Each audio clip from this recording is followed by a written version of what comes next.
Olá, amigos que acompanham o The Papo, sejam muito bem-vindos a mais uma edição do seu podcast semanal.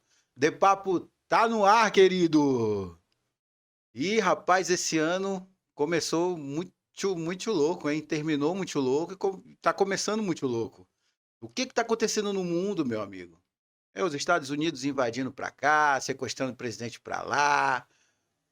Tá acontecendo uma transformação e o nosso episódio anterior a gente falou um pouco sobre isso e a gente quer se aprofundar mais no assunto e saber onde é que o Amapá se encaixa nesse histórico, nessa história toda, né?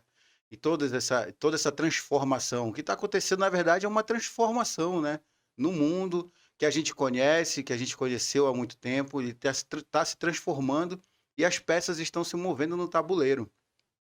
E para a gente entender melhor como o Amapá se encaixa em toda essa história, eu estou aqui recebendo o sociólogo e o analista político Rogério Meirelles, que aceitou nosso convite e decidiu vir aqui conversar um pouco com a gente sobre esse assunto.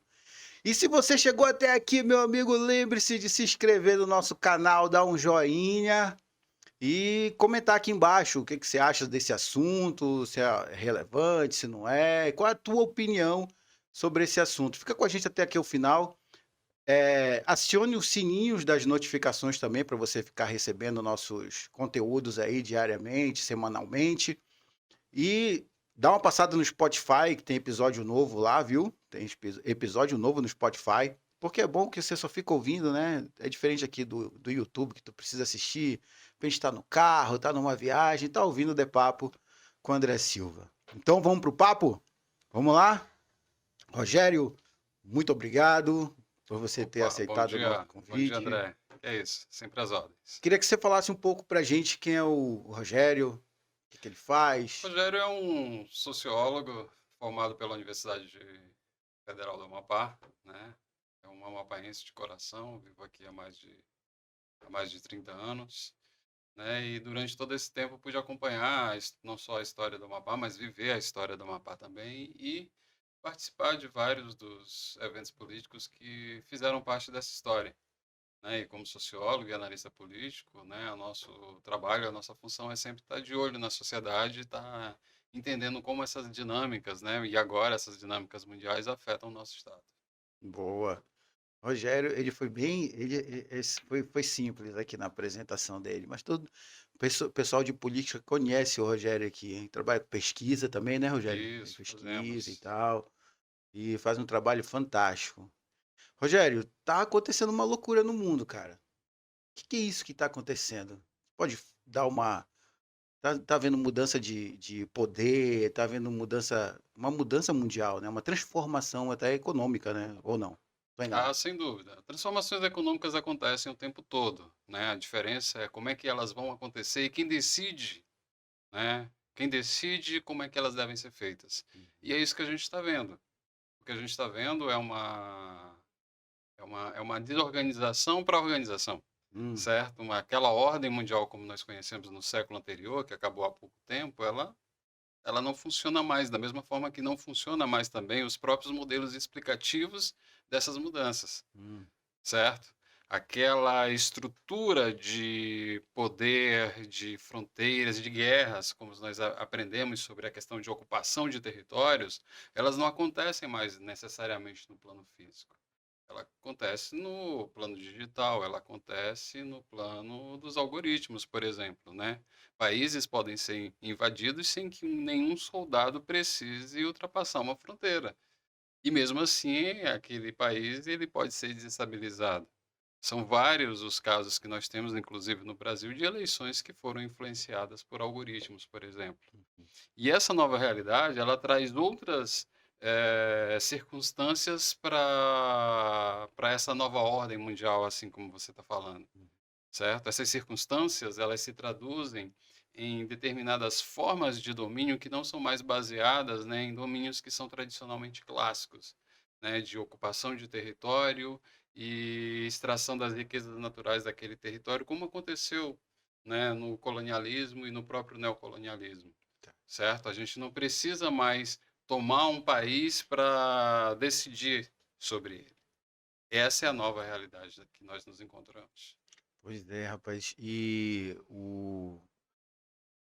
o Brasil, o Amapá, como é que ele se apresenta nesse tabuleiro aí, Rogério? Pois é, o Amapá, dentro daquilo que a gente tem defendido, ele é na minha defesa pessoal, um laboratório para entender o que está acontecendo no mundo, Hum, certo?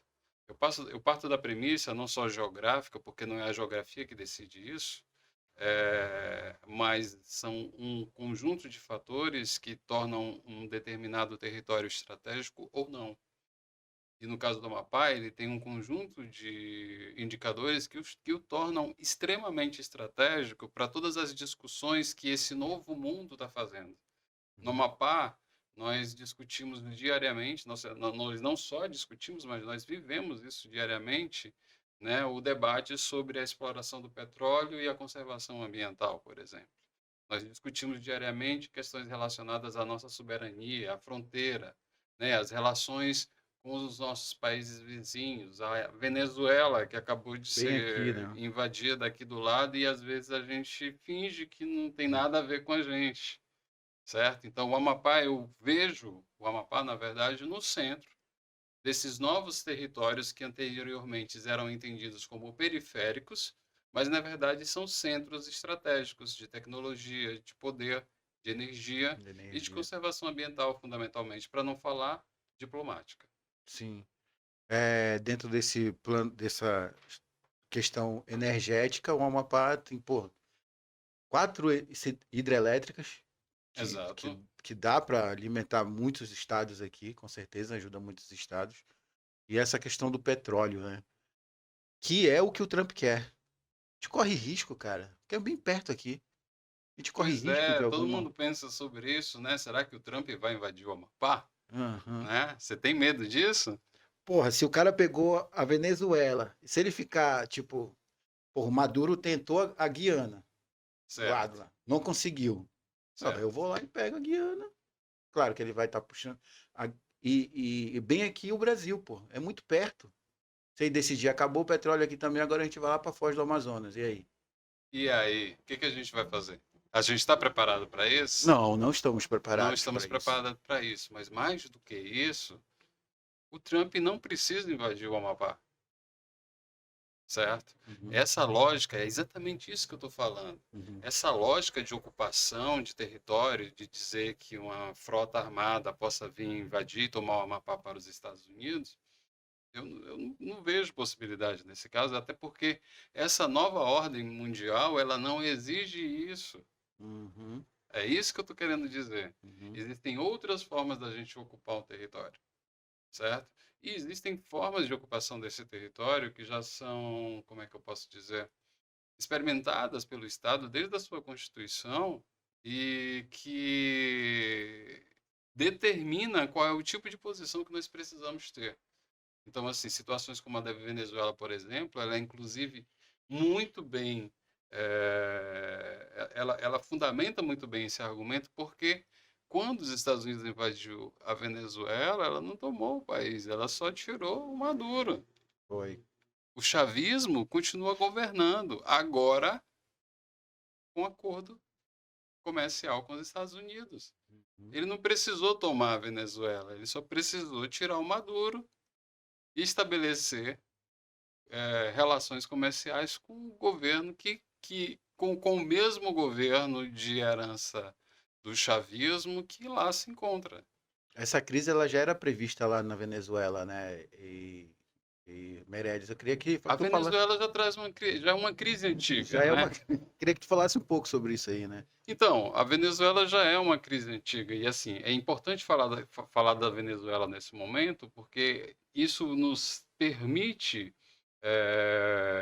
substituir uma noção antiga e maniqueísta que ainda é baseada na perspectiva de um mundo bipolar entre a União Soviética e os Estados Unidos, entre o capitalismo e o socialismo, de que todas as mazelas que existem na Venezuela são por conta de um determinado socialismo e que as decisões estariam ancoradas nessa mesma lógica ideológica. E não é. O século XXI, ele traz para a gente essa premissa de que o que importa não é a ideologia, o que importa é o controle dos recursos. É isso que interessa ao Trump. Então não interessa se você está em um país socialista ou capitalista, não interessa se você está na Venezuela ou na Groenlândia. Eu quero. É É. isso que o Trump está dizendo para o mundo, certo? Uhum. A democracia, ela não existe mais da forma como a gente conhecia, dentro dos limites legais do direito internacional sobre os contratos e as conversões entre os países. Não, eu quero o Amapá, e pronto. O que que você vai fazer? Certo? Então, se o Trump quiser o Amapá, ele vai dizer para o Clécio que ele quer o Amapá, e o que que o Clécio vai fazer? Entendeu? Negociar. Esse é o Negociar. ponto. Esse é o ponto. É o que ele está E fazendo. esse é o ponto fundamental do que eu estou querendo trazer, certo? Eu estou querendo dizer que nós, no estado do Amapá, né, que eventualmente sempre nos comportamos como estado pobre e estado periférico, não aprendemos a negociar. Nós não estamos preparados para sentar na mesa. É isso que eu estou dizendo, certo? Petróleo não é tudo. Petróleo não significa crescimento, não significa desenvolvimento. E não significa que isso vai ser repartido para todo mundo, Sim, certo? sim. Eu não estou dizendo que eu sou contra a exploração do petróleo, não é isso, Uhum. certo? Até porque a discussão entre explorar e não explorar, para mim, ela já é ultrapassada. Sim. A questão fundamental é como é que isso vai ser feito e para quem que isso vai ser feito. Como é que esse A recurso questão, vai ser rateado aí, né? não só isso, mas assim, a questão fundamental é como é que a gente participa dessa decisão. Porque, Uhum. historicamente, todas as decisões sobre esse Estado foram decisões que foram tomadas fora desse Estado, onde a Verdade. população, a sociedade, ela não participa dessas decisões. Por mais que os nossos políticos estejam em Brasília, no centro de Brasília, na presidência do Congresso Nacional, certo? No Ministério de Integração e Desenvolvimento Regional, ou na liderança do governo, que é uma coisa fantástica para o Estado, porque nos dá acesso a um conjunto de transferências de recursos, mas objetivamente a gente cumpre função nesse aspecto. A gente não participa da decisão Não tira a do gente do sistema. lugar, né? Não tira a gente daquele lugar que a gente já estava, né? Exatamente, exatamente. Então, todas as vezes que a gente senta na mesa de negociação, a gente senta como Estado dependente. Quando nós somos detentores de um Estado que tem 95% da sua cobertura florestal intacta, que tem um potencial energético enorme, eólico, hidráulico, Mineral. hidrelétrico, Mineral, né? mineral, né? E já estamos falando novamente em retomar as atividades minerais nesse estado, e aí, novamente, vai ser muito bom, e o que está sendo dito é que vão ser criados 1.500 empregos, mas e aí, depois disso, o que que fica? Nós já tivemos várias experiências dessas nesse estado, em que o estado ele é explorado e ele se sente privilegiado, mas na verdade ele não tem poder de participação sobre a decisão do seu próprio futuro. O meu medo é que isso aconteça com a própria margem equatorial. Eu não tenho dúvida dos recursos financeiros que estão em torno desse negócio e dos benefícios e do desenvolvimento que pode trazer para o Estado. Mas eu também tenho medo. E eu não estou vendo ninguém falar sobre isso. Eu Mas estou com... vendo um monte de gente fazendo palestra para defender a questão do petróleo, Uhum. para dizer que nós já conservamos o estado do Amapá, que nós somos carbono negativo, que nós já fizemos o dever de casa. E quer dizer que a gente não tem que continuar fazendo? E qual é o impacto disso para as populações indígenas que estão ali do lado daquela exploração? Qual é o impacto disso para o município de Oiapoque, por exemplo, que em menos de um ano já viu Um boa boom. parte dos seus territórios ser devastado de maneira indiscriminatória? Entendeu? Então, assim, o que eu tô querendo, o que eu quero para o Amapá e o que eu defendo é que o Amapá, o amapaense, ele tenha essa possibilidade de poder sentar e decidir o seu próprio destino. Porque senão a gente sempre vai governar sobre a lógica de um Estado subordinado. É, mas aí a gente vive essa. Isso não é de hoje, né, Rogério? Isso aí. O que que tu propõe para quebrar isso aí? Porque isso é um ciclo já antigo. Não, A gente nunca toma a nós decisão nascemos das assim. coisas Nós aqui. nascemos assim. Tanto é que, porra, a gente tem 4 hidrelétricas, mas, porra, a gente paga a tarifa mais alta do Brasil, porra. Exato. Então não tem como, Porque entendeu? a gente não Como é discute. que a gente. Mas como é que se começa a fazer isso? Tem que começar. Tem que ser provocado pelo legislativo? Eu acho que a sociedade ela Ou é a própria é sociedade que tem que se a organizar? própria sociedade. Ela não é só o legislativo é claro, sem dúvida nenhuma, mas a sociedade ela também precisa se organizar e precisa participar desse debate. Uhum, Porque existe um silêncio político em torno disso, sim. certo? E esse silêncio político, ele atua como forma de deslocar o conflito. O conflito ele não existe. Na verdade, assim, quando o problema ele é colocado, ele já é colocado de uma forma para que o conflito não exista, certo? Então, assim, a discussão fundamental não é se vai ser feito dessa, daquela forma, como é que nós vamos discutir os royalties. A coisa, ela já chega aqui de uma maneira que, como é que eu Já posso está dizer? decidido. Que já está decidida. Aí eles criam uma cortina de fumaça para ludibriar, para tirar a visão do povo É, disso. eu não vou dizer que assim, nós vamos criar uma cortina de fumaça de maneira conspiratória, mas eu vou dizer que historicamente nós fomos educados Não questionar. a não questionar, nós somos educados a viver assim. Por quê? Você estava falando que isso vem de muito e muito tempo, e é verdade. Se a gente for pegar determinadas obras da produção de intelectuais do Estado do Amapá, como o professor Jadson Porto, por exemplo, da Universidade Federal do Amapá, ele fala que o Amapá é um estado embrião. Aí ele conta como é que as transformações espaciais o tornaram como ele é, como a gente conhece, certo? E isso é muito emblemático, porque quando a gente pensa do ponto de vista do processo decisório, porque a gente pensa em democracia, quando a gente pensa em democracia, a gente pensa em voto, certo? E parece que está resumido aquilo, certo? E a democracia não é só isso, a democracia seria essa capacidade da gente participar das decisões do Estado, Uhum, certo? Quando o uhum. Estado se tornou Estado, por exemplo, nós inclusive escolhemos, né, um representante que nem era daqui, Sim, verdade. certo? Sim. E por que que nós fizemos isso? Por que que nós, enquanto sociedade, pactuamos isso? Porque a gente precisava de alguém que tivesse acesso a recursos, a transferências, aquilo que de fato pudesse manter o Estado do Amapá dentro da lógica que ele foi construído. Por muito tempo, como falou o professor Charles Chalala, Uhum, nós fomos a economia do contra-cheque, uhum. certo? E até hoje, seja do Davi, seja do Sarney até agora com o senador Davi, a gente ainda vive sobre essa lógica de que a gente precisa. De um herói, de alguém que resolva, né? Feito. Você Rapaz, olha, cara, concluiu isso isso de é maneira magnífica. legal, mas isso aí é prejudicial pra gente pra caramba, porque a gente não tem domínio sobre o nosso território, já começa por aí, né? Parece Exato. até que foi estratégico isso. Não, bora criar as áreas de conservação, que as decisões vão ser todas tomadas de lá de cima. Certo. A minha percepção tá errada? É isso aí. Não, não, a sua percepção não está errada. O que a gente precisa adicionar é essa percepção que não é uma coisa que acontece só aqui, certo? Hum, Quando a gente fala de todos esses problemas, e é por isso que isso se conecta com aquilo que está acontecendo no mundo, uhum. certo? O que está acontecendo no mundo é que territórios, fronteiras, elas deixam de ter um papel periférico para ter um papel funcional. É o que o sociólogo Florestan Fernandes chamava de imperialismo funcional. Hoje eu chamo mais uma vez de imperialismo funcional, mas agora sobre essa lógica, né, das transformações do século XXI, que são aquelas da necessidade de não invadir fronteiras para desestabilizar países, por exemplo.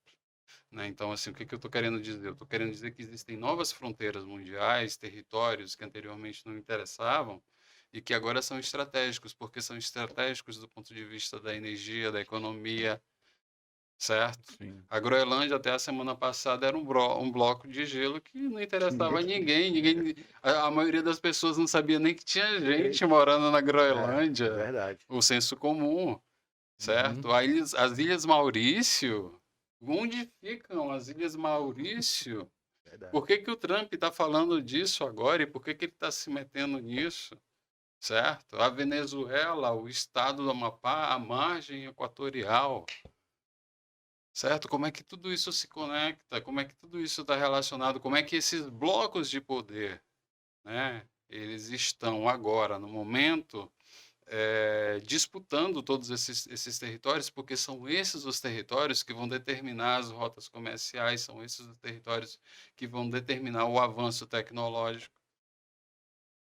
Pô, E é isso que está em jogo. agora, assim, com certeza tu já fez muitas análises sobre isso, mas eu vou te perguntar por quê? Assim, parece que foi de repente. Por que isso? Ótimo, O que é que está forçando essa mudança? que o que força a mudança não é o lugar, é o significado dele. O petróleo da margem equatorial sempre esteve aí. A questão é quando vai se tratar sobre isso. A gente tem outros atributos minerais, inclusive.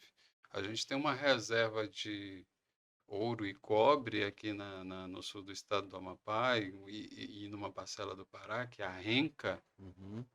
né, que é um dos maiores depósitos do mundo de ouro, que em determinado momento pode se tornar estratégico para o Trump e gerar interesse para ele, certo?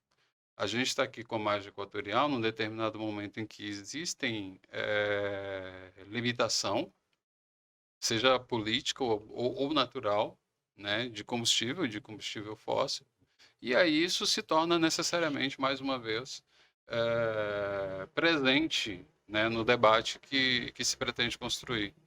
E isso é importante porque é um ativo político. Por isso que mais importante do que o lugar é o significado do lugar. A gente acabou de voltar da COP30, agora em novembro, onde o fim dos combustíveis fósseis não foram discutidos, certo? Uhum. Essa é a nova ordem mundial. O que interessa são interesses estratégicos. Não é fronteira, não é domínio, não é colonizar 20, 30 países na África ou na Ásia. Não é isso que está em jogo. O que está em jogo é quem detém esses ativos estratégicos detém poder sobre o mundo. A gente vê aí o ouro explodindo, né? De Terras preço, raras. terras raras, a prata, cara, explodindo também, E porque os data centers. os data Os centers, data centers estão que são que explodindo. usam, né, esses Os metais data também, né? centers não é só porque eles usam, não é só porque a gente precisa do mineral para produzir hardwares, certo? É porque a gente precisa controlar a informação sobre os territórios. Quem controla a informação sobre os territórios tem o poder sobre eles. E aí está pipocando de data center no mundo inteiro. O Elon Musk já colocou centenas de satélites em torno da Terra. A Câmara já votou a lei, né, para se estabelecer data centers aqui no Exato, Brasil. exato, certo? Então, assim, enquanto tem muita gente ainda preso nessa ideia de que a disputa é ideológica entre os capitalistas e os socialistas, o mundo é outro. Já foi. Já foi, certo? Então, ou você entende o que está acontecendo, ou você vai deixar que outras pessoas decidam isso por você. E é isso que me preocupa com o Amapá, Uhum. certo? Se o Amapá não tiver essa capacidade de poder participar de decisões verdadeiras sobre o seu destino, a gente não tem controle nenhum sobre o que vai acontecer, independente da quantidade de petróleo que vai ser extraída da margem equatorial. Sim. Qual seria a solução apontada, assim, que tu acha, Rogério? Solução é uma coisa difícil, certo? Mas a gente precisa debater. Historicamente, o que que esses efeitos de mudança, historicamente, o que que eles provocam dentro da sociedade, assim? Eles provocam. Eles Porque é algo que você provocam. tá empurrando pra dentro da pessoa, ela tem que aceitar, porra, isso aí.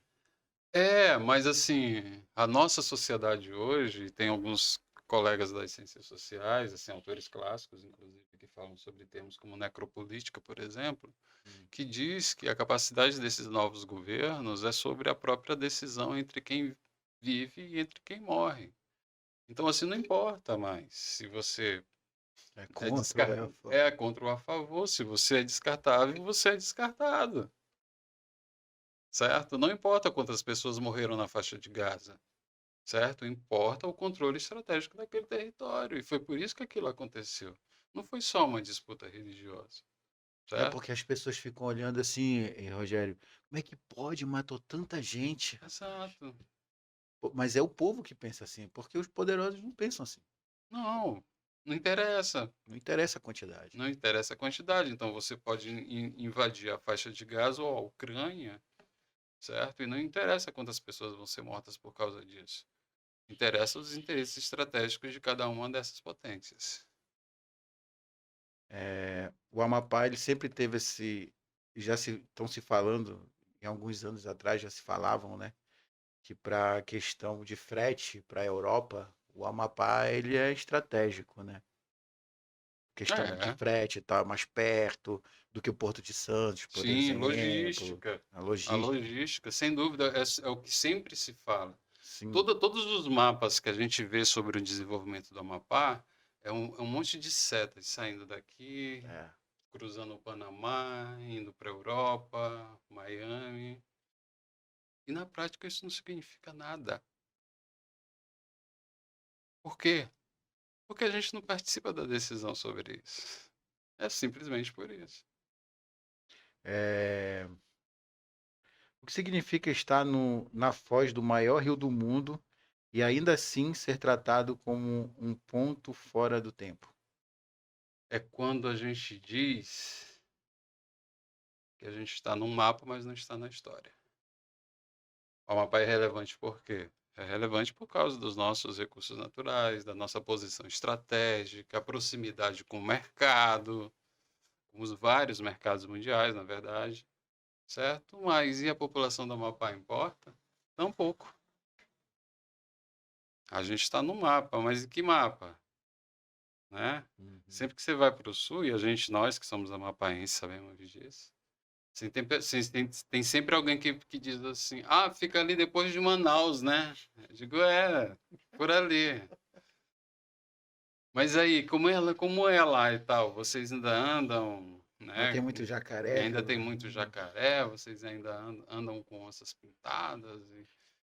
Enfim, então assim, o Amapá, ele é tão imaginado quanto no imaginário nacional, quanto o nosso maior cartão postal, que também é uma linha imaginária. Entendeu? Então, assim, o Brasil não conhece o Amapá, mas o Amapá, ele antecipa o Brasil. Os debates e os diálogos que acontecem no centro, tanto no centro do mundo quanto no centro do Brasil, no centro político ou no centro econômico do Brasil, eles são antecipados no Amapá. O Amapá já discutia desenvolvimento sustentável em 1994, enquanto agora o mundo está discutindo de forma mais veemente as mudanças Eu climáticas, lembro. Verdade. certo? Uhum. O mundo inteiro está brigando por energia e a gente está aqui travando Sim. uma luta diária entre a margem equatorial e o IBAMA. A gente está vivendo isso na prática. Nós antecipamos aquilo que o centro ainda vai sentir. E aí, aqui a gente sente na pele todos os dias, certo? O que é uma queda de energia para quem já viveu um apagão? Porra. É. Quem já viveu 20 dias foi aquela coisa terrível. 23 dias de apagão. E a gente sabe desses problemas aí. A gente sabe do que a gente ouve, né? A gente que tá mais inteirado, assim, que ouve e fica incomodado, mas tem muita gente que não sabe disso que acontece, né? Com a gente, né? Porque é tudo tratado, parece que no escuro. Tem muito ainda essa questão, não sei se tu concorda, ainda tem muito essa questão do pessoal envolvido. É por isso que o Amapá ele não consegue negociar. Existe muito isso do pessoal, da minha família, do meu Ah, poder, sim, do meu totalmente. público, do meu. Totalmente. Porque é como nós somos construídos. Assim, se por um lado, quando nós éramos territórios e tínhamos determinadas pessoas cumprindo funções orgânicas dentro da estrutura do Estado, emergiram nesse mesmo momento um outro determinado, digamos, segundo escalão de pessoas que também assumiam posições que eram funcionais e operacionais, mas que se tornaram estratégicas do ponto de vista do status quo. E foram dessas famílias que emergiram todos os grupos familiares que governaram esse Estado até agora. E é interessante para eles manter a população, claro, fora do debate. Sempre é, para qualquer elite é. Quando Para precisa, né? qualquer elite é. Florestan Fernandes fala disso. Ele disse que a elite brasileira vendeu a nossa capacidade de decidir para o capital internacional para que ela pudesse continuar sendo elite, Uhum. certo? Ela vendeu a necessidade do Brasil continuar sendo um país dependente para que ela continuasse sendo elite, e no Amapá não é diferente. No Amapá não é diferente, nós experimentamos isso em diferentes camadas por diferentes grupos de famílias que governam esse estado. Ainda são famílias que governam esse estado. E esse estado ainda não foi pensado como estado, ele só foi pensado como um projeto de poder de grupos.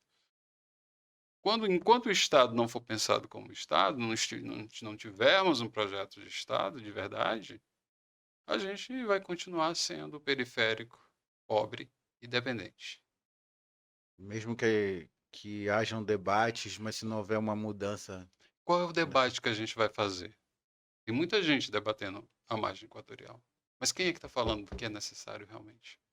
Ah, vamos ter tantos barris de petróleo, vamos fazer isso, vamos fazer aquilo. São informações que são importantes, mas são informações técnicas, Sim. certo? Mas qual é o impacto? É assim, como é que isso se traduz na vida das pessoas? É isso que a gente precisa debater, né? É isso que a gente precisa tentar fazer com que isso chegue no debate comum das pessoas, porque apesar de todos os problemas que nós discutimos, o Estado do Amapá é um Estado altamente politizado. A política, a sociedade, na verdade, amapaense, ela vive, Ela respira respira política isso todos os todo dia. dias, está na nossa pele o tempo todo, É, certo? o cotidiano é esse. E o que a gente precisa fazer? A gente precisa fazer com que o debate político correto esteja também no cotidiano das pessoas, tentando responder à pergunta que O você me debate fez político anteriormente. correto, muito bem sinalizado aí. Correto. Porque o que se tem aqui são debates de grupos e grupos. Eu sou isso, eu sou aquilo, eu sou fulano, eu sou cicrano. É só isso que se fala. Quem É, consegue enxergar de baixo, mais embaixo, mais profundo. porque não interessa. E aí uma das minhas teses é a seguinte, é de que o Amapá não é uma ponta no mapa, né, que parece uma seta apontada para cima. O Amapá é ponte. E quem controla a ponte, controla fluxo. E todos aqueles indicadores que nós já falamos anteriormente são fluxos para o mundo inteiro, certo? Só que fluxo, ele também significa passagem. O que eu estou dizendo é que nós deveríamos controlar a passagem. Porque quem passa por aqui não pergunta quem é que está morando debaixo da ponte ou o que ele precisa. O que eu estou querendo dizer é que na nossa posição, nós não precisamos mais dizer para ninguém que nós precisamos de asfalto. Nós precisamos dizer qual é o asfalto que a gente quer. É. A nossa posição pode ser privilegiada mesmo, mas Mas a nossa decisão política ainda é pífia pífia. demais. É, tem uma pergunta aqui legal. É possível estar no mapa e fora da história? Sim, É possível estar no mapa e fora da história. exatamente. E nesse caso, assim, não é nem a geografia que nos define, Sim. certo? O que nos define é a nossa capacidade de decidir o nosso próprio destino. É isso que eu reivindico. Eu queria só voltar um pouquinho no assunto Venezuela, só um instantinho, Vamos que lá? eu vi assim alguns artigos e algo que a tua assessoria me passou. Você esteve, né, com o presidente antes dessa crise que está rolando lá com o Guaidó, se não me engano. Na verdade, Qual foi a tua não participação? estivemos com Juan Guaidó, né? Para que todo mundo lembre, né? Em 2018, não, 2019, Juan Guaidó se autoproclamou presidente da Venezuela. Ele Foi. concorreu às eleições, Uhum. né? Oficialmente ele perdeu as eleições, mas disse que as eleições haviam sido fraudadas e ele era o real presidente, né, da Venezuela, assim como os demais que o sucederam. Naquele momento, a gente participou de uma discussão mais próxima, né, da Venezuela, na oportunidade de poder trazer esse debate para o Brasil.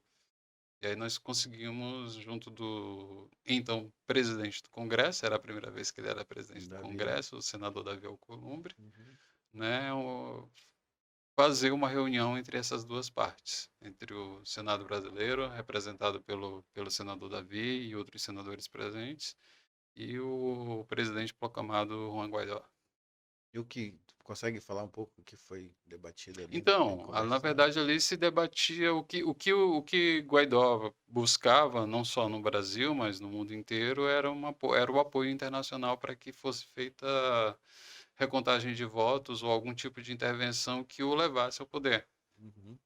Certo? A nossa intervenção foi muito mais no sentido de poder colaborar dentro da construção de um processo que fosse democrático no momento em que a Venezuela atingia a sua crise humanitária em grande escala. Esse período era o Bolsonaro presidente, né? Isso. Eu não me lembro qual foi, 2019, sim. não lembro qual foi a posição do país nessa época em relação às Bolsonaro sempre eleições. foi contra, né, Maduro, muito por conta da própria posição ideológica, né? A gente sabe que a extrema-direita no Brasil, ela ainda está centrada nesse debate entre esquerda e De direita, direita. entre capitalismo e comunismo, na verdade, Bolsonaro sempre se posicionou dessa forma, né, contra o governo Maduro. Entendi. Essa polaridade, ela entre o povo faz bem pro poder, né, Meirelles?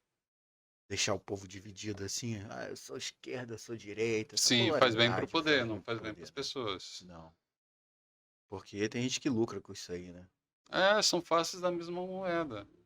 Né? Assim, por exemplo, a gente estava discutindo mais cedo num grupo de WhatsApp que tem alguns colegas que também são profissionais da política, né? O grupo Debate Político, e a gente estava falando exatamente sobre as campanhas que são feitas pela direita, pela esquerda, né? Notoriamente foi colocado a campanha realizada por Erika Hilton e por Nicolas, né, Ferreira, né, de como o algoritmo funciona para a direita, da forma como o algoritmo funcionou para a direita, como funcionou em 2018 para as eleições de Bolsonaro, Sim. e como agora funciona para a esquerda sobre novos trajes, Uhum. né? No caso, no estudo de caso de Erika Hilton, certo? Onde muitas vezes a esquerda Legal. tradicional, como Lula e Boulos, por exemplo, não consegue conversar com o algoritmo, mas a Érica consegue. Consegue. Uhum. Tem figuras lá que conseguem, né? Que é uma coisa que a Anne Meirelles, que é uma das nossas colegas e é minha prima do coração, Uhum. fala que a rede social não é para todo mundo, certo? Você Tem que chega. ter habilidade. Você É, viu as lives do não é só Lula, ter que porra? ter habilidade, assim, quem for orientar, hoje nós estamos em um ano eleitoral, mas quem for orientar os seus candidatos, os seus clientes, isso quem diz é a Anne, tem que ser muito franco, assim, ele pode chegar com o André e dizer se o André, ele é um cara para rede social, Uhum. ou ele é um cara pro dia a dia, pra vida real, Uhum. entendeu? Uhum. Certo? Ele pode chegar e identificar que o prefeito Furlan sabe usar muito bem o algoritmo, enquanto que o governador Clécio é um político do dia a dia, da vida real, Uhum. entendeu? Uhum. Certo? Então, assim, alguns operam melhor em um campo, enquanto outros operam melhor em outro campo. É isso que a gente está querendo dizer. Uhum. E a rede social parece que para quem opera no campo da rede social está sendo mais favorecido aí, né? Em tese, é Uhum. como se As a pes- quantidade de likes se transformasse em em votos. votos. Aham. É. Isso é um perigo? Não é um perigo. Porque assim o cara acha, pô, tô com like pra caramba. Assim, Não. nesse caso, sim. Nesse Uhum. caso é um perigo, mas assim, anteriormente eu ia dizer que não é um perigo, ele só é uma ferramenta diferente que quem conduz campanha eleitoral precisa aprender a utilizar, Uhum. certo? Mas se você usa dessa forma achando que like é voto, sim, sim, é um perigo. É um perigo. Da mesma forma que quando a gente faz pesquisa eleitoral, Hum. muitas vezes o cliente ele quer que os votos dele apareçam na pesquisa, como se ele estiver bem na pesquisa, ele vai estar bem na urna, né? Uhum. Que em tese, do ponto de vista estrutural, até poderia ser isso, certo? Mas ele entende que se ele pagou para fazer a pesquisa, tem políticos que acreditam nisso. Hum. Se ele pagou para fazer a pesquisa, então ele precisa estar em primeiro lugar. Aham. Tu acredita nisso? Você falando, eu acredito. Isso é um absurdo, cara. Como é que Não é um absurdo, mas é é real. real, né? E a gente vive o absurdo da vida. Pois é. No Amapá, essa questão da rede social e pesquisa parecem estar acertando ou não? Tá correndo junto ou não? Não, já existem assim alguns cases de sucesso, mas não significa que a gente já tenha encontrado a fórmula. Uhum. Existiram candidatos à Câmara Municipal de Macapá, por exemplo, que foram eleitos vereadores em uma eleição por conta da rede social, mas que na outra fracassaram. É, verdade. Pareciam estar muito bem, mas na verdade não Exatamente, estavam, né? exatamente. E hoje o Amapá ele vive essa polaridade, né, ainda, né? De Vive. grupos que sou tal, eu sou tal. Vai haver esse momento, a gente consegue enxergar, tu consegue enxergar, como quem trabalha com pesquisa e política aqui dentro, essa terceira via ou essa terceira via é Não, impossível aqui dentro? não, não é que ela é impossível, mas não existe espaço para ela crescer. Já existe um estado de polarização entre o candidato da situação e da oposição. Qual, em que outro espaço a gente conseguiria construir uma terceira via? Não, não existe, certo? Eu não estou dizendo que não existe, ou que não vai existir, ou que não vão ter mais do que dois candidatos disputando o governo do estado esse ano. Não é isso que eu estou dizendo, mas eu estou dizendo que o debate de verdade são entre esses dois grupos. Uhum. Porque esse debate é o debate sobre o poder aqui estabelecido. E o que é mais interessante nessa história toda, dentro de tudo isso que a gente estava falando, é que nenhum dos dois grupos está discutindo o Estado da forma como nós estamos falando aqui e agora. Então, isso não seria um espaço para essa terceira via ou ela realmente não consegue emplacar esse discurso, esse assunto que a gente está conversando aqui? A minha expectativa era que os candidatos, na verdade, tanto de oposição quanto de situação, pudessem começar a fazê-lo. Eu acho que seria mais salutar. Dá tempo? Dá, é claro que dá. Dá tempo, então. Dá tempo, sim. Fica a Uhum. dica. Fica a dica. Isso é ótimo. Ah, meu amigo, aí, Rogério, tu tem umas, como eu já falei, essa tua experiência em pesquisa aqui é histórica. É, esse cenário que a gente vê hoje, dessa polarização, é muito parecido com as campanhas que tu viu anteriormente? Essa disputa que tá rolando agora? Ou não? Isso Você aí está é. falando do Amapá ou do Tô Brasil? falando do Amapá. Do Do Amapá? Amapá. Ah, não, não é parecida. Não é Não é parecido. parecida. Ela é diferente. É diferente mesmo. É Mesmo diferente. do tempo do Capi com Barcelos, ou do Capi com Sim, Valdez. É sim. mesmo, cara. Ela é diferente Por porque, quê? assim, nós saímos de um estado. Nós governamos sobre uma lógica de exceção. Quando eu falo de exceção, não estou falando de ditadura, né, de acabar com as leis.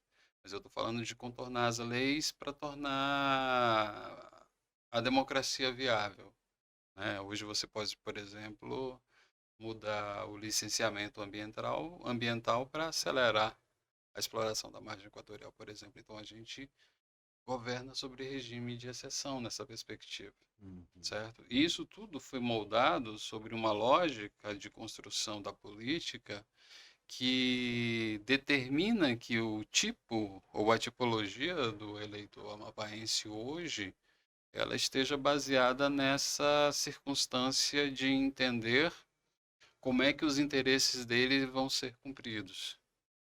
E os interesses que precisam ser cumpridos, eles precisam ser cumpridos no dia a dia. Eles precisam ser cumpridos na prática cotidiana, no asfalto que passa na frente da tua rua, na água que chega na tua torneira, certo? Uhum. A promessa, por mais que ela traga a esperança do progresso, ela não se traduz em voto.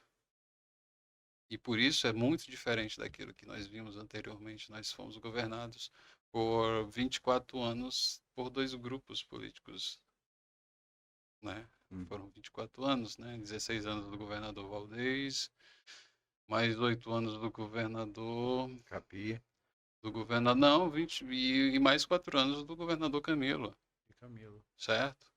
Então, assim, a gente passou quase 3 décadas, né, sob essa disputa entre azuis e amarelos, Uhum. certo?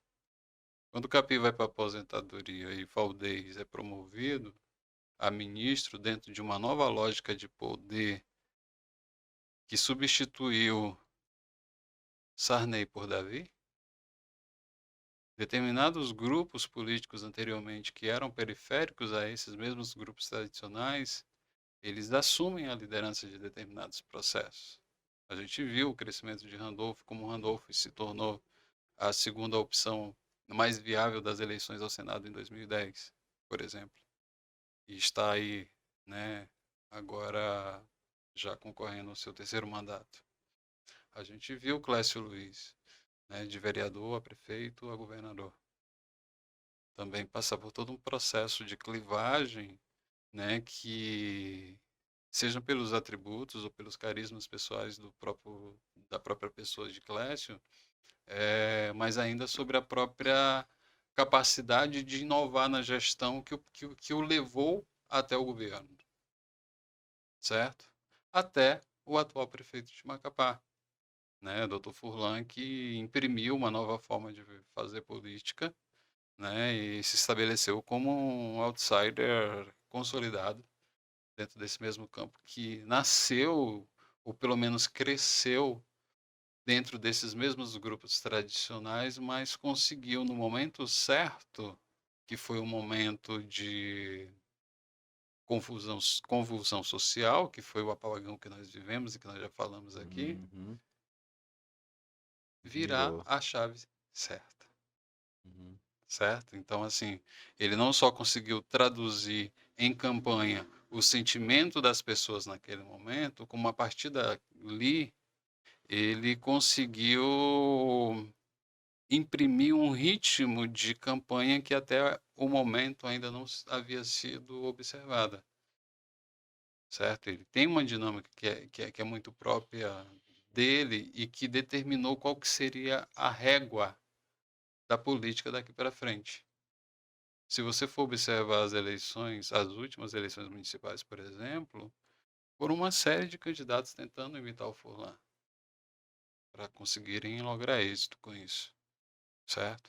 A Uhum. própria disputa hoje pelo setentrião, ela traduz uma forma de fazer política que é muito parecida, certo?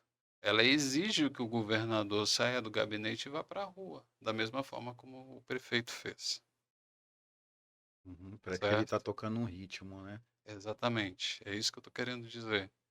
E é exatamente sobre esse ritmo das grandes festas que nós vimos acontecer, seja pela prefeitura ou seja pelo governo, nos últimos anos, que a política vem sendo tocada, certo? Uhum. Então, assim, a gente tem estabelecido em qual palco que as coisas em qual palco as coisas elas vão acontecer e a população está diante desse espetáculo para decidir com quem segue nos próximos anos. Ele conseguiu realmente vestir essa camisa, essa personagem de outsider, assim, O conceito de outsider na política, ele Porque não. parece, olha, só pra... Me parece que ele é ligado ao mesmo grupo.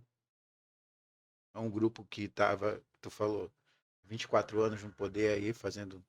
Parece que é o mesmo grupo. Que ele esteve junto com esse grupo, Sim, ele né? cresceu Ele junto com esse cresceu grupo. junto com esse Sim, sem grupo, dúvida. né? Hoje a gente vê figuras daquele grupo, que ele também fazia parte, vindo agora, se mostrando, a Gorete, por exemplo, que é se mostrando agora, estando com ele aqui. E outras, várias operações rolando, e ele não fala. Todas as operações ele não fala, não se defende, Perfeito. porque se você, o que a gente conhece de outsider hoje, né, que a gente vê, por exemplo, infelizmente ele também ele colocou uma régua ali, o Bolsonaro, né? Ele colocou essa régua também, né? Claro. E a gente vê que muita gente pegou esse embalo com ele. Então a gente pensa assim que um outsider é parecido também com ele, com o Bolsonaro, né? Nesse, É, a que é gente, um cara a gente pre- falastrão, pre- que se primeiro a gente defendia, precisa e a separar gente vê qual um que é o cara. conceito de outsider, Aham, certo? Assim, eu vou falar isso do ponto de vista da política, não da política, da ciência política, bora. que é o meu papel, Tá. tá bom? Então, assim, quando a gente pensa em outsiders, a gente pensa em uma figura que ela é diferente dos grupos que sustentam aquele status quo estabelecido. Uhum, Esse é o ponto, uhum. certo? O que nós experimentamos no Amapá, e o Amapá, além de ser um importante laboratório para se entender o mundo, ele é também um fantástico laboratório político. Sim. Aqui no Amapá nós experimentamos conceitos, né, que são criados e vividos aqui. Aqui a gente tem conceitos como a harmonia e a nova harmonia, certo? Então, quando a gente diz que Dr. Furlan é um outsider, por exemplo, ele é um outsider porque ele cresceu dentro da harmonia e agora é oposição para a nova harmonia estabelecida. Por isso é um outsider, certo? Aí, nesse caso, do ponto de vista do conceito, ele se coloca dentro dessa mesma lógica. E a lógica para que isso aconteça, ela é estabelecida sob parâmetros que a política não consegue controlar. Uhum. Você citou Jair Bolsonaro, e Jair Bolsonaro, ele veio das mídias sociais, né? Todos os analistas políticos da época diziam que ele não ia vingar, porque ele não trazia base política, ele não trazia recursos financeiros que garantissem essa mesma base política, Uhum. certo? Ele trazia o algoritmo a favor dele. E ele venceu as eleições contra todas as previsões políticas que existiam na época. Certo? E um outsider, na melhor forma de se explicar o conceito daquilo que é um outsider. Certo? Uhum. Doutor Fulano da mesma forma. Certo? Não sobre a mesma perspectiva. Não que ele tenha feito a mesma coisa que fez Jair Bolsonaro. Uhum. Certo? Não que ele esteja fazendo isso. Mas o algoritmo funciona muito bem para ele. Uhum. Melhor do que funciona para o governador. Por quê? Porque o algoritmo para a política feita por o Dr. Furlan, por exemplo, ele é mais fácil de ser curtido, compartilhado e comentado. É mais fácil você curtir, compartilhar e comentar que o prefeito passou na frente da sua casa, que ele inaugurou 700 metros de asfalto, que ele construiu uma ponte. Porque isso está no dia a dia das pessoas. É Uhum. mais fácil das pessoas compartilharem isso. E o algoritmo joga a favor do prefeito dessa forma. O governador, ele vai para Brasília, A questão técnica fala de não. grandes investimentos, Sim. né? Defende grandes projetos, mas quando desce para a sociedade, A sociedade quer saber de não porra nenhuma disso aí, né? funciona. É porque ela não quer saber disso aí. Ah, a margem equatorial vai tornar o estado do Amapá o estado mais rico do Brasil. Mas e na prática? E hoje? Começou a chover. Como é que tá a minha rua? Tá asfaltada ou tá alagada? O voto vai ser determinado ali, onde o eleitor vai colocar os pés no chão. O outsider só tem que parecer ser um outsider. Ele não precisa ser na. O que é um outsider para você? Pois é, porque olha só, tu diz que ele parece um outsider. E ele Não, eu digo que realmente é. ele é Ele um é realmente, outsider. tá? Só que ele tem coisas que ligam ele ainda velha, ao velho costume. Mas os Ah, tá. acordos, o jeito de fazer política, investigação, crime, essas coisas todas que permeia a velha, que ele está se dizendo tá fora, ele não está, ele está vivendo a mesma coisa. Só que é como tu está dizendo, Não, parece que mas o isso algoritmo, é uma ele. outra coisa. Isso é uma outra coisa. Hum, Do que você está falando, porque assim, existe a forma de fazer a política e existe a forma de governar, certo?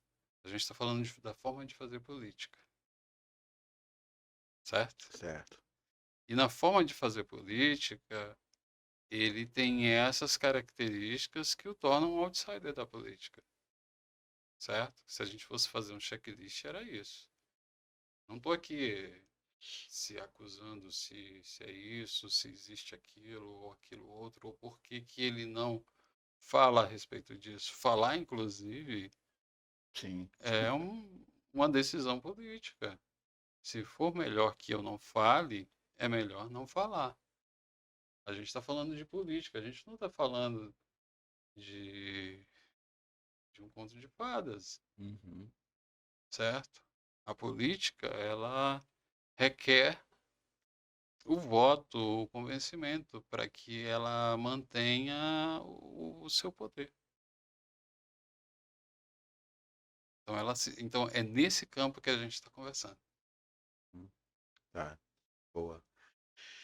Ah, e o Amapá, então, como a gente viu, ele ainda reflete, ele é realmente uma cultura, né? Me refiro mais à questão científica, né? É um lugar que precisa ainda ser muito. Que é um lugar onde acontecem muitas coisas que podem descer para o resto do país, né? Essa questão até da, Sim. da O questão Amapá ele estratégica, antecipa né? o Ele centro. antecipa o centro, É né? isso que eu digo. É Sim. isso.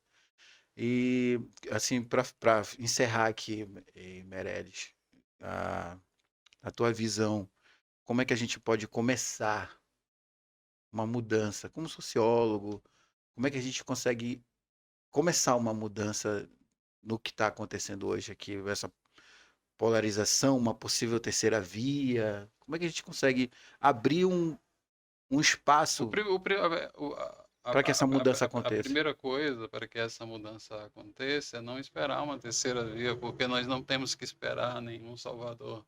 Ninguém vai nos salvar. Somos nós que temos que buscar fazer esse debate. Somos nós que temos que ser conscientes das nossas decisões. Não é o Clécio ou o fulano que vai salvar o mapa, isso não vai acontecer, certo? Nós votamos por conveniência, Sim. certo? Nós vamos votar naquele candidato que melhor trouxer respostas para as necessidades que eu tenho hoje. É isso. Ganha a eleição quem souber responder a essas perguntas, certo? Não importa a quantidade de dinheiro que o Davi trouxer de Brasília para o estado do Amapá, ele não vai conseguir eleger o candidato dele se ele não conseguir falar com a população. Furlan está fazendo isso. E é por isso que ele está tão bem posicionado nas pesquisas políticas, nas pesquisas eleitorais, certo? Eu não estou dizendo que quem é que está certo e quem é que está errado. Entenda, eu estou fazendo uma avaliação política, Sim. certo? E eu estou avaliando os resultados dessa política com os instrumentos, com as pesquisas eleitorais que estão postas ao público, certo? E as pesquisas eleitorais, elas estão dizendo exatamente isso. Eu vou votar em candidatos que me deem respostas práticas para os problemas do meu dia a dia. A margem equatorial vai ser ótima, mas e o meu gás, como é que fica? Sim. Boa. Meu gás. Entendeu? Aham. E aí nós encerramos essa avaliação de cenário, né, da disputa eleitoral em jogo, avaliando de acordo com os números das pesquisas que foram divulgadas, que nós temos um cenário extremamente desafiador. Nós temos um candidato que está muito bem posicionado nas pesquisas eleitorais e que luta para vencer as eleições no primeiro turno. E temos um segundo candidato que tem toda a estrutura da máquina ao lado dele, todas as alianças políticas necessárias para que o poder possa ser exercido e que precisa chegar ao segundo turno para vencer as eleições. Que cenário, hein, cara? É aqui que nós nos encontramos. Isso. Eu queria que você voltasse outras vezes aqui, Quantas mais pra vezes você frente, convidar, aí, que esse ano é eleitoral, e a gente vai quantas precisar vezes você conversar quiser. mais sobre isso. Obrigado, Rogério. Perfeito. Quer falar mais alguma coisa para deixar? Só agradecer o convite, né? É sempre bom conversar contigo. A gente já se encontrou tantas vezes e agora pela primeira vez no teu podcast. Isso é muito bom. Como é que te acha? Como me acha? É. Quem quiser tirar dúvida, quiser te contratar, quiser conversar Sei. contigo, uma assessoria, Deixa-me ver. rede social. Rede social. Eu tenho uma empresa chamada Metagov. Podem procurar a rede social da Metagov ou pode me procurar no WhatsApp. Se quiser divulgar, não sei se depois tu coloca na Teu tela. Instagram qual é? Meu Instagram, o meu pessoal ou da empresa? Acho que é da empresa, né? O meu pessoal eu não publico nada de política, né? Só publico algumas questões pessoais mesmo. Tá, e da empresa é qual É o Instagram? o @Metagov. @Metagov. Quiser achar lá. Aí gov, sendo que quando chega no gov, gov.e. Metagov. Metagov. @Metagov. Deixa eu ver se eu acho aqui rapidinho. Bora, abre, Instagram. Joalski. Quero mostrar aqui. Mas a gente inaugurou uma página de publicação agora numa plataforma chamada Medium. E aí a gente tem publicado periódicos Eu me inscrevi lá no Medium. regularmente, né? A gente publicou um ensaio faz 2 semanas, amanhã eu devo publicar mais outro ensaio. E, enfim. Isso, exatamente. Metagov. É isso mesmo, galera. Metagov. Esse é o símbolo. Aí, ó. Metagov. Ok? Que coisa chama lá no direct que o Meirelles te responde. Ou a equipe dele. Tá certo? Pra você que ficou até aqui, dá o like, dá um like aí, meu amigo. O que tu acha do que a gente conversou aqui? A gente conversou sobre o mundo, Amapá, política. Qual é a tua opinião? O que você achou dessa avaliação que a gente fez aqui, desse bate-papo? Comenta aqui embaixo, deixa teu comentário, tá bom? E lembre-se de se inscrever no canal e ativar o sininho das notificações também. A gente está lá no Spotify também, viu? Esse episódio vai estar no Spotify. Então, muito obrigado, agradecer ali a Margot Carvalho no comando das máquinas, Vanessa Nascimento, nossa produtora, e agradecer o Rogério Meirelles por estar aqui e a Cíntia por fazer essa ponte também com a gente aí, né? Cíntia Santos? Sim, Cíntia Souza, da Crível Comunicação. Fazer uma propaganda para a Cíntia, né? Pronto. A Cíntia faz a minha assessoria de comunicação, então boa. Quem quiser entrar em contato comigo pode procurar também a Crível Comunicação, que está em todas as redes sociais, que ela vai me encontrar também. Pronto, aí, ó. Tá ligado? Só ir lá no Instagram, pode procurar a Crível ou a Cíntia Souza. Crível Comunicação, ok? Um abraço, valeu, tchau!